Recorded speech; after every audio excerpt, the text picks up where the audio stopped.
उत्तर भारत में वायु प्रदूषण लगातार एक बड़ा संकट बनता जा रहा है। इसी बीच आपको जानकारी दे दें कि सबसे ज्यादा अगर वायु प्रदूषण कहीं पर दूषित है तो वो दिल्ली एनसीआर है। लगातार यहाँ पर जो इसका सूचकांक है वो 300 से 400 के स्तर पर बना हुआ है। और अब ये जो वायु प्रदूषण है ना कि सिर्फ सांस की समस्या को लेकर सीमित रह चुका है, बल्कि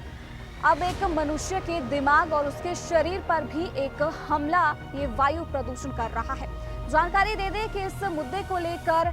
हमारे देश की सबसे बड़ी विपक्ष की पार्टी यानी कि कांग्रेस के नेता जयराम रमेश ने इस मुद्दे को लेकर केंद्र सरकार को घेरा और ये कहा कि अब ये जो वायु प्रदूषण है ना कि सिर्फ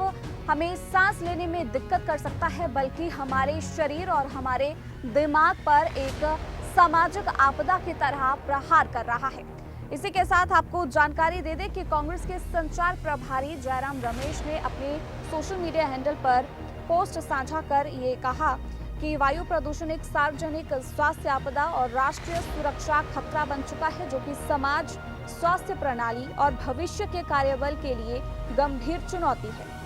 उन्होंने अपने सोशल मीडिया पर ये लिखा कि भारत का वायु प्रदूषण संकट अब केवल सांस लेने की बीमारी नहीं रहा, ये अब हमारे दिमाग और शरीर पर सीधा हमला बन चुका है। रमेश ने state of global air 2025 report का हवाला देते हुए कहा कि वर्ष 2023 में भारत में करीब 20 लाख मौतें वायु प्रदूषण से जुड़ी रही, जो साल 2000 के मुकाबले 43% की बढ़ोतरी है। उन्होंने कहा कि इनमें से करीब 90% मौतें गैर संक्रामक बीमारियों जैसे कि हृदय रोग, फेफड़ों का कैंसर, मधुमेह और अब डेमेंशिया जैसी बीमारियों से जुड़ी थी। कांग्रेस नेता ने आगे आंकड़े रखते हुए कहा कि भारत में वायु प्रदूषण से प्रति 1 लाख आबादी पर करीब 186 मौतें दर्ज होती हैं, जो उच्च आय वाले देशों की तुलना में 10 गुना अधिक है। उन्होंने कहा कि वायु प्रदूषण भारत में लगभग 70% COPD,